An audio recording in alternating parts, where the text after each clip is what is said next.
Tonight we're focusing in on Zoom with Galaxy AI on the new Samsung Galaxy S24 Ultra. Ah, a baby tiger. Check out his claws as he prepares to pounce on that frog. Close one, but not as close as this Zoom. We can literally count the whiskers and... Oh look, Mum's here. Good thing I'm nowhere nearby. Go wild with Galaxy AI on the new S24 Ultra and zoom in on the epic day or night. Get yours now at Samsung.com.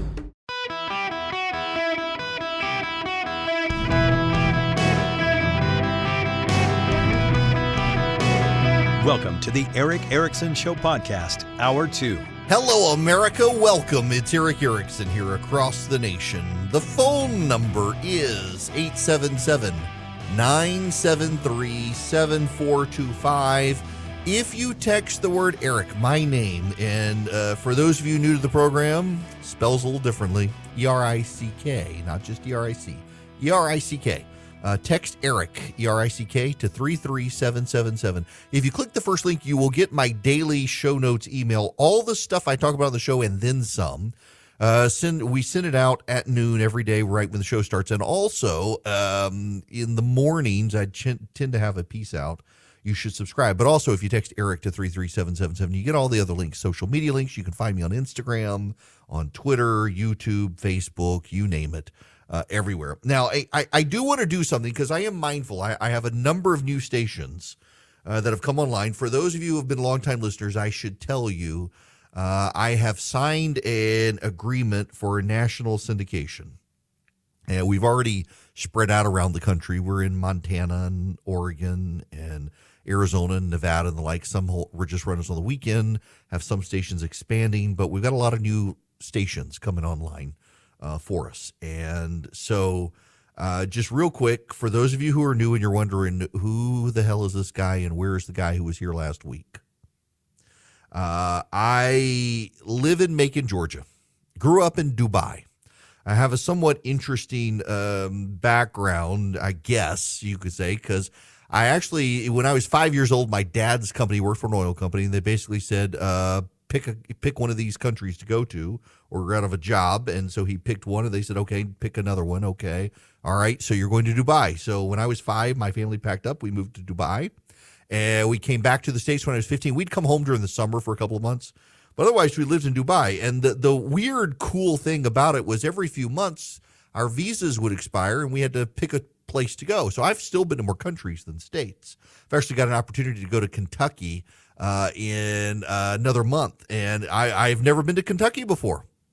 I'm ready to go to Kentucky. I want to hit the Bourbon Trail, take my golf clubs, hit the Bourbon Trail. But anyway, so went to school in Macon, Georgia, stayed, met my wife. We got married, wanted to work in Washington in politics. Instead, I stayed in Macon and flew around the country running political races, being a lawyer, and fell into TV and then radio by accident. And here I am now talking to you guys nationwide. It's been a wild ride, surreptitious, providential. It's not surreptitious, serendipitous, providential, lucky, however you want to talk about it. But here I am. And now one of the topics I continue to be fascinated by.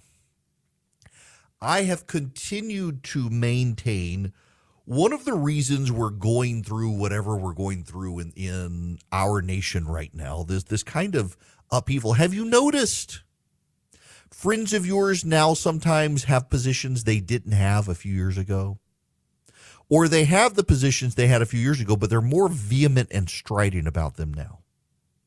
Or you're thinking, what the heck happened? Why do you now believe this stuff that isn't true or that you don't think is true? Or why do you not now believe stuff that you used to believe? It just, the world seems to have lost its mind. People seem to have gone crazy in some cases, and people just they're not now, many people, they don't believe what they used to believe. And there are a lot of us, and I put myself in this camp, I still believe the stuff I believed 5 years ago, 10 years ago. And yet now I feel oftentimes like I don't have a political home. For example, I'm getting yelled at online by some people I know for not buying the retelling of the January 6th stuff from Tucker Carlson. I mean, we just last week learned that many of these Fox hosts tell their audience what they think the audience wants to hear instead of telling them the truth because they're afraid of the audience getting mad at them. So why should I believe the January 6th committee's retelling of events or Tucker Carlson's? Why can't I watch all the clips myself and conclude that, yes, some people didn't deserve to get smacked, and a lot of them did? What's happening here is we're going through a political realignment of the country, and it happens every 100 years or so. And some coalitions and some groups within coalitions and some political parties begin to break apart. They begin to tatter. They begin to realign. Some people who were once Republicans become Democrats. Some people who were Democrats become Republicans. We've seen this with the working class in this country. The working class in this country is more and more becoming aligned with the right. More and more black and Hispanic voters are leaving the rich white wokes of the Democratic Party to become Republican or independent voters and vote cross-party lines. We're entering a period of realignment in American politics. And part of that, too, is the Asian American community. This is from David Lenhart at the New York Times. The Chicago town area of Sunset Park, Brooklyn, was long a Democratic stronghold. The party's candidates would often receive more than 70% of the vote there. Last year, however, the neighborhood underwent a political transformation. Lee Zeldin, the Republican nominee for governor, managed to win Sunset Park's Chinatown, receiving more votes than Governor Kathy Hochul. This map by my colleague Jason Cowell shows the change, and indeed it shows a major shift to the right. The shift is part of a national story. In the past two elections, 2020 and 2022, Asian Americans have moved toward the right, according to election results and exit polls. Democrats still won Asian voters by a wide margin in last year's midterms, but by less than in recent years. In Texas, Governor Greg Abbott, the Republican incumbent, beat Beto O'Rourke among Asian voters 52-46. And Texas House Republicans also did well, according to polls by the Asian American Legal Defense and Education Fund. In statewide races in Florida and Georgia, the Republican candidates received at least 1/3 of the vote, substantially more than in previous elections. The Times published a series of maps and charts focusing on New York City neighborhoods where most eligible voters are of Asian descent, including Sunset Park, Flushing, and Manhattan's Chinatown. Jason, who writes with him, told me that he had started thinking about the subject after his father, who rarely talks about politics, said he voted for Zeldin. Later, Jason saw a post-election map of New York and was shocked to see some of the Chinatown neighborhoods where he grew up were colored red. As Aminta Kilawan Nareen, a community activist who was raised in South Richmond Hill, which is home to a large Indian American population, told Jason, "I've never seen so many signs for a Republican governor in the area I grew up in." She was one of the local leaders, academic researchers, and political officials whom he interviewed. And he heard a couple of points. Now listen to these. These are important. Republican campaigns have increased their outreach to Asian voters, while Democratic candidates have grown complacent.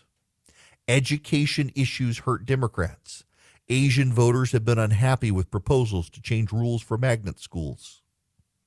Perhaps most important, the Republicans' anti-crime message resonated, following increases in citywide crime and anti-Asian violence. And it turned out, by the way, the anti-Asian violence happened mostly by who? Younger black men. Not by white people, as Democrats wanted to claim in the age of Trump. Also, and this one gets me, now listen to this one because this is my jumping off point here. Asian Americans are politically diverse. The most heavily Democratic groups include those of Indian, Pakistani, Bangladeshi, and Arab descent. The least Democratic group is Vietnamese Americans, followed by Korean, Cambodian, and Filipino Americans.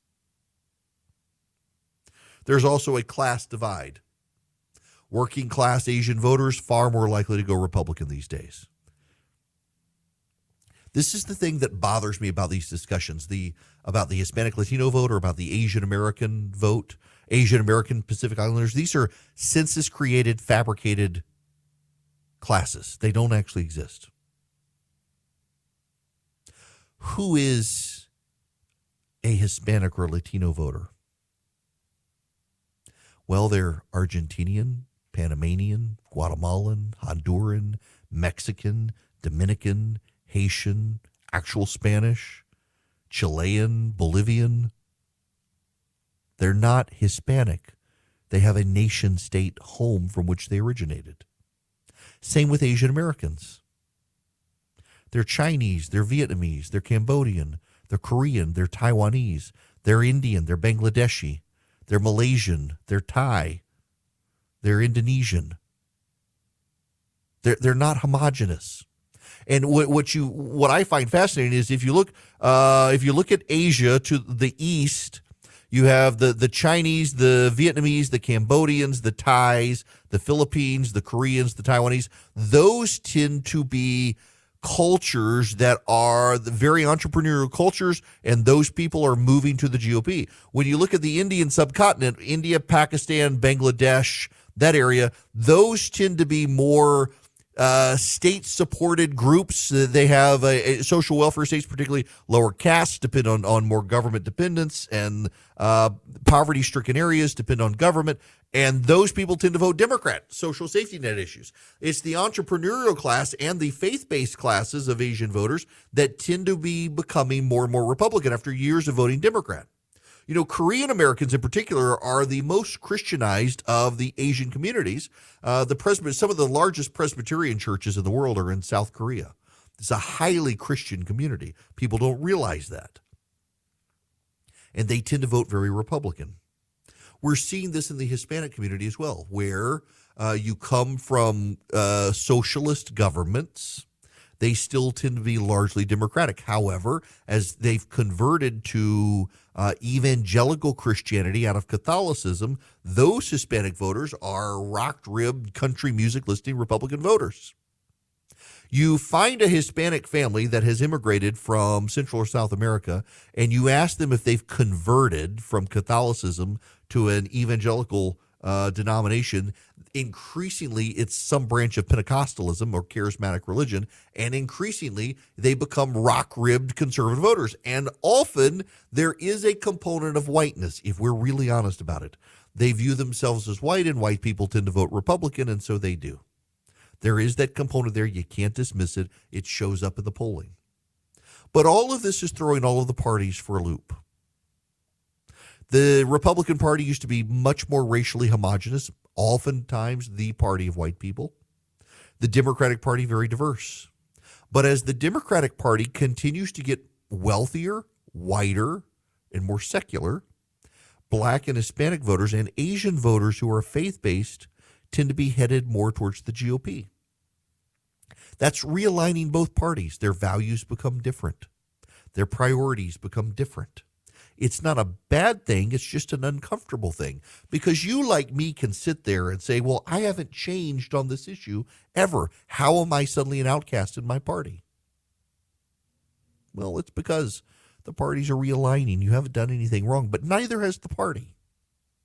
It's just people change. And the key to getting through it is trying to keep yourself sane, and also not hating the people who you no longer agree with. Just actually trying to get along with people. Some people you'll never get along with. Some people you'll never like. But trying at least to recognize and accommodate the variations in people's beliefs now is something that's necessary. This is also giving rise to some third-party challenges that I don't know that they'll ever come about in anything. However, the Democrats are really, really worried about a third-party challenge in 2024. When we come back, I've got those details. Welcome. I hope you're doing well. It is Eric Erickson here across the nation. The phone number, 877-973-7425. So many people have been convinced that Donald Trump could put the GOP in a predicament in 2024 if he loses the Republican primary and then runs third party. That's not actually a legitimate fear.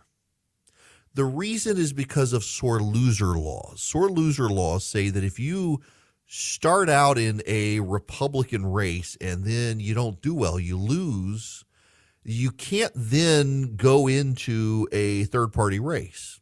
So, for example, if Donald Trump loses the Iowa caucuses and then says, well, I think I'm just going to go run as a third party, he can't now. Once you've gotten votes in one of these primaries or caucuses, you're precluded from doing so under sore loser laws in more than 30 states. So there's no way he could compete nationally. Maybe attempting to sabotage DeSantis in a few states, but if DeSantis were the nominee, but it probably wouldn't work. The real concern about third parties now is on the Democratic side. There's a group called No Labels. No Labels wants a moderate. They want a moderate on every issue. And they're worried about Donald Trump on the right and Democrats ditching Joe Biden for a more progressive candidate. So they've been trying to get ballot access around the country. And the Democrats have been running polls. And it turns out a third-party candidate is more likely to hurt Joe Biden than to hurt a Republican.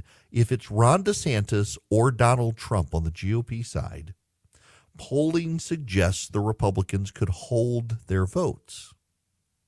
But if it's not Joe Biden on the Democratic side, and to some degree, even if it is Joe Biden, if he doesn't tack towards the center, a lot of moderate independent voters are willing to consider a third party. Here's the rub, though. At the end of the day, I don't think they really are. I don't really believe that most voters are willing to vote third party. At one point in my life, I thought so. And then 2016 happened. You had Donald Trump and Hillary Clinton running, two of the least liked politicians in America. Donald Trump was just less unliked than Hillary Clinton. She was more hated than Trump, and she lost. And a lot of people voted third party, but it wasn't enough for anybody to matter. I don't think we're going to see a mass embrace of a third party in this country. I have long ago thought we would, but our country is so programmed to vote Democrat, Republican. I just don't think a lot of people will ever go third party, not enough to ever matter, unless you have another figure, a charismatic figure like Ross Perot, and individually that candidate with a lot of money could matter, but otherwise it's not going to happen. It's just interesting to note, though, Democrats are now more worried than Republicans because they recognize they may just have gotten too progressive for most everybody.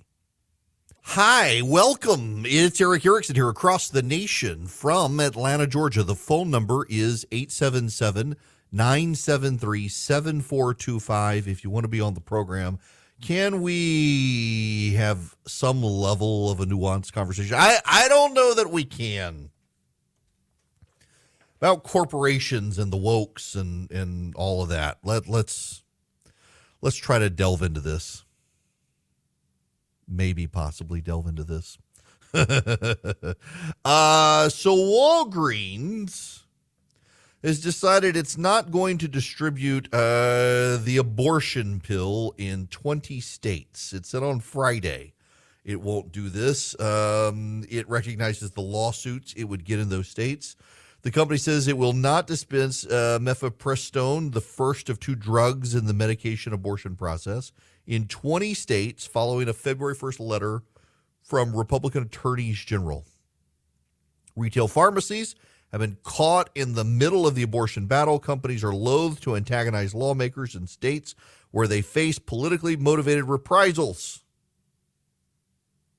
Now, here's the problem for Walgreens. Gavin Newsom has now come after Walgreens.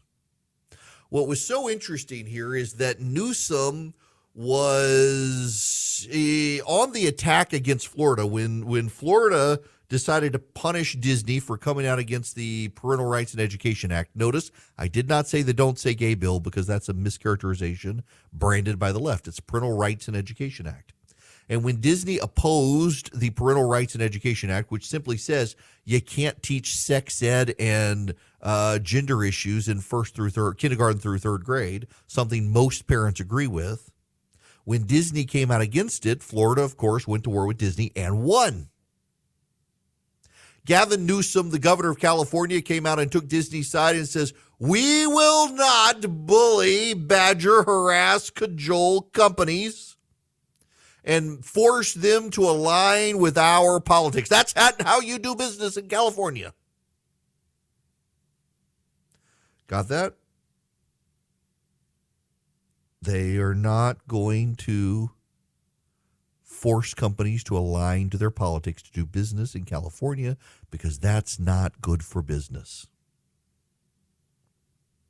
That was Gavin Newsom's position when Disney was embracing a progressive position against Florida. Gavin Newsom is now saying his state will not do business with Walgreens because in 20 states, Walgreens has decided not to provide the abortifacient medicine. They're going to provide it in California. They're just not going to provide it in some other states. Gavin Newsom, of course, has now rather famously blocked taxpayer funds in California from going to any travel to a handful of conservative states. Now, there's another story.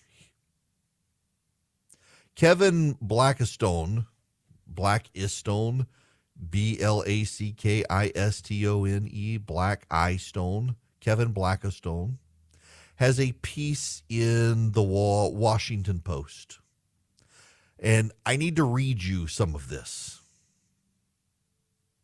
There was a time when America's pastime showed a weariness of Florida's hostile approach to inclusiveness, which in some ways is being reconstituted by its current governor, Ron DeSantis. It was not necessarily coincidental that the year was 1947. The same season, the game allowed Jackie Robinson to be the first black man to play in its major leagues in 60 years. The Brooklyn Dodgers, who famously signed Robinson, strategically opened spring training in Havana that year. Dodgers co-owner and general manager Branch Rickey, who directed the recruitment and signing of Robinson, wanted him to break in where black baseball players had a more comfortable history. But Rickey's new peer in Cleveland, Bill Veeck, who has searched for a way to break the game's color barrier earlier in the decade, decided to go a step further. He junked tradition. After buying the Cleveland franchise in 46, Veeck decided in 47 to detach the team from its Lakeland, Florida spring training grounds, where it had been since 1922, and replant it in Tucson. He thought Arizona, which he had explored as a retirement home, would be more hospitable to black players than Florida. Just last month, DeSantis called a new advanced placement high school course in African American studies indoctrination. Earlier this year, he proposed a ban on state funding for any college program that embraces diversity, equity, and inclusion or critical theory. You can imagine where this is heading. That now perhaps Major League Baseball needs to pull out of Florida because of Florida's politics. These stories are related, of course, because you have loud voices wanting to punish businesses for business decisions that they disagree with. Now, you should know, my buddy Ben Domenech pointed out that this writer, Ken Blackistone, is a racist, and reading from Ben Domenech, Ken Blackistone is a racist anti-Semite who said America should boycott the Olympics because Israel was a participant. Now he's treating Florida the same way. Blackistone, despite making most of his money from Maryland taxpayers, is one of the most bigoted people on ESPN, a Jew hater who was also in favor of banning the national anthem before sporting events. Blackistone called for worldwide bans on Israeli teams in sports due to the, quote, apartheid-like thumb of the Jewish state. Quote, could it not be time for sports to illuminate Israel's occupation of the Palestinians? He also engaged in bizarre Nation of Islam-style anti-Jew conspiracies against sports execs, including this one.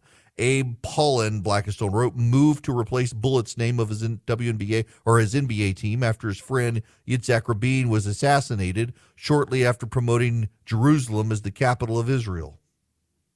And it goes on from there. So this guy's not a great guy to begin with. But the problem here, the common tie here, is that Gavin Newsom was fine with Disney being progressive and wanted Disney protected. But when Walgreens doesn't want to do business in certain ways in certain states that don't impact California, Newsom wants to punish them. This writer at the Washington Post, who's on the left, wants to punish Major League Baseball for doing business in Florida. Time and again, with very few exceptions, it is progressives who want to punish businesses for doing businesses with conservatives in conservative ways. They want to punish businesses. The moral of the story here is that the businesses can't play along with it. What's going to happen if Gavin Newsom wins? What if Walgreens folds and says, you know what? Gavin Newsom's right. We're going to sell this abortion pill in these 20 states. Well, Walgreens is going to get sued in every which way by these conservative states. And Walgreens will ultimately, more likely than not, lose in several of these states. And in losing in several of these states, they'll be back to square one where we can't do business. And will Gavin Newsom now say, well, since a court won't let you do business, we'll let you slide? Politicians are trying to force corporate America to play games. And they're doing it in large part because corporations chose to play the game to begin with. The woke corporations. For International Women's Day the other week, Hershey put out chocolate bars in Canada with the play on the pronoun nonsense. A her bar and a she bar. You get it? Ha, ha, ha. And they use transgender activists to do it. To essentially say that men are now women. And those women are women. And those women are real. Hershey's now memory holder. They've deleted everything. You can't find it online from Hershey that they did this. It became an issue. There's a growing number of women in this country who resent like hell the idea that a man can declare himself a woman and be treated as a woman. There was a poll out the other day. 25% of liberals believe, or no, 25% of self-described progressives believe that a man who declares himself a woman is, in fact, a biological woman. 25% of progressives believe a trans woman is biologically a woman, which is not true. Not only that, this is some of the most bizarre stuff I have seen in a while from Healthline. Healthline is a healthcare service that puts out information on health, and they put this tweet out. Anyone, ladies, anyone can develop endometriosis, but the risk varies based on factors like a person's sex assigned at birth or having an immediate family member with the condition. It's Endometriosis Awareness Month, and Healthline wants you to know anyone can develop endometriosis. That is not true. That is not true. It is false. Endometriosis is a medical problem inside the uterus. So not anyone can develop endometriosis. Interestingly enough, they ran this story about how anyone can develop endometriosis, and their picture, their stock photo to go with it, is a bunch of women. There's no men in the picture. They want you to believe that. And of course, their virtue signaling, patted on the back. The trans community is excited with them. They get away with it. There's another story out there. Super horrific story here. This is from Carol Markowitz at Fox News. The recent story of a teacher transitioning a girl in secret at school, keeping it from her parents.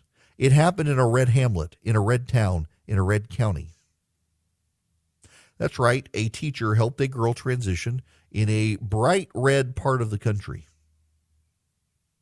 In a bright red county.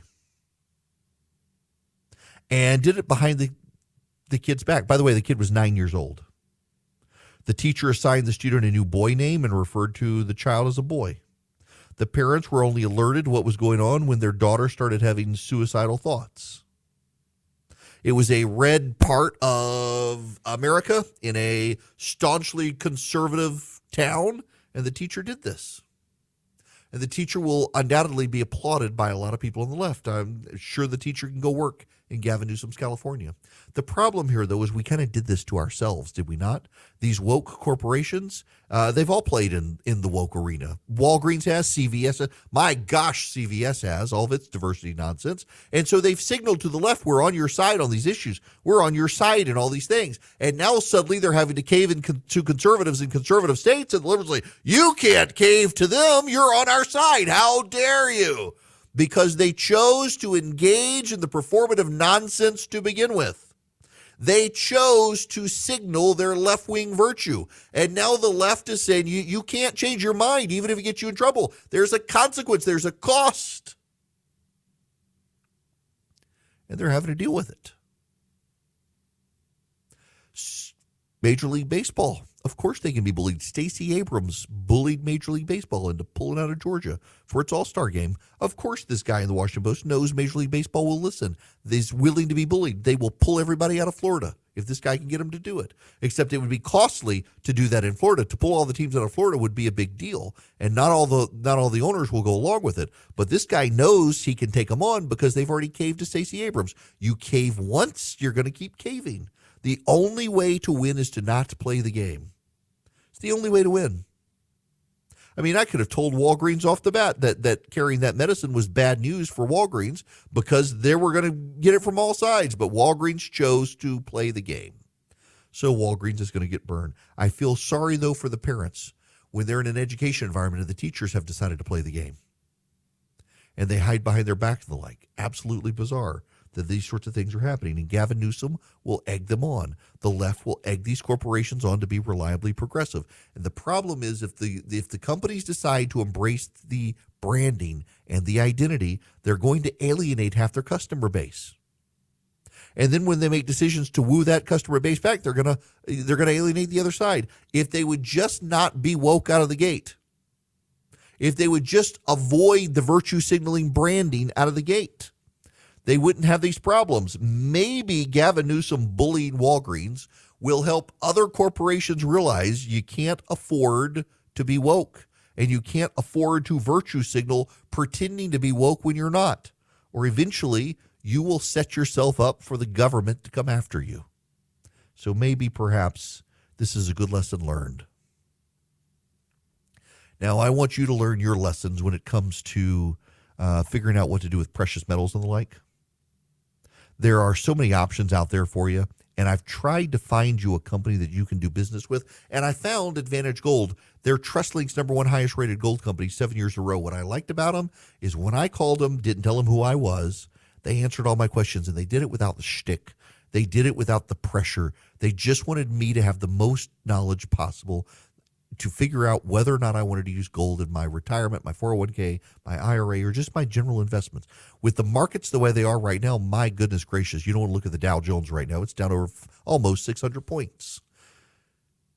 You might want to consider using gold in your retirement to ease the ebbs and flows. Advantage Gold can help you. 800-450-2566. Advantage Gold wants to give you a free gold IRA investment kit that tells you what you need to know. Call them at 800-450-2566 today. They can answer your questions without the gimmick, without a hard sales pitch. They just believe that if they can make you knowledgeable about using gold in your portfolio, you'll use it, and you'll use it with them. And I don't think they're wrong. They're good people. 800-450-2566. Advantage Gold, 800-450-2566. This hour of the program is brought to you by First Liberty Building and Loan, wherever you are nationwide. If you're listening on our new affiliate, WICC, up in Connecticut, First Liberty can help your business grow. If you need access to loans, $750,000 or more, you're buying a building, building a building, buying a franchise, expanding your franchise, buying out your business partners, whatever, First Liberty can help you. They're in Noonan, Georgia. Don't let that deter you. They can help you nationwide. I've known the Frost family for years. They are great people. They've been doing this since the 1990s. They make their own decisions. They may be able to get you yes, where banks are saying no. Reach out to them, firstlibertyga.com. Tell them I sent you, firstlibertyga.com. All right, when we come back, we got a little bit of a disturbing story to talk about. I'll set it up for you here and just tell you that in the back channels, the whispered notes down the corridors of the Pentagon, there's a growing recognition we are not prepared to deal with China militarily. And in fact, the Chinese premier gave a speech over the weekend suggesting we're closer to war with them than ever. And his another minister in China pretty much said the same thing. It seems like they are rooting for military confrontation with the United States. And we need to talk about that. Right now, however, I need you to know some breaking news. The Dow Industrial Average is down 558 points. NASDAQ is down 128 points. The S&P 500 is down 60 points. The New York Composite down 248. Why? Jerome Powell, the chairman of the Federal Reserve, has come out very forcefully and very bluntly and said not only are they going to keep raising interest rates, they may now raise interest rates faster than they thought. So many people in the stock market convinced themselves that the interest rate hikes were done. They convinced themselves Jerome Powell wasn't really being honest when he said they could jack up rates quick. They wanted to blow it off. They didn't want to believe it. And now he's come out and reiterated, in fact, that the Federal Reserve could speed up rate increases and could go much higher than otherwise. He wasn't lying, and people didn't believe him. And the stock market was convinced that the Fed would do what was good for the stock market. I've talked to several people who are on the Federal Reserve, and they say the greatest misunderstanding in macroeconomics in America is the stock market people and the stock exchange people believe the Fed does what it does to benefit the stock market. Says they believe this epistemically, and it is flat out not true. The Federal Reserve does not care about the stock market. It's not going to care about the stock market. It's not in its wheelhouse. It cares about inflation and jobs, and that's it. And right now it cares so much about inflation, it's signaling it could raise rates even higher, even quicker, and the stock market is freaked out. It is Ryan here, and I have a question for you. What do you do when you win? Like, are you a fist pumper, a woohooer, a hand clapper, a high fiver? I kind of like the high five, but if you want to hone in on those winning moves, check out Chumba Casino. At ChumbaCasino.com, choose from hundreds of social casino-style games for your chance to redeem serious cash prizes. There are new game releases weekly, plus free daily bonuses, so don't wait. Start having the most fun ever at ChumbaCasino.com. No purchase necessary. VGW Group. Void where prohibited by law. See terms and conditions. 18+.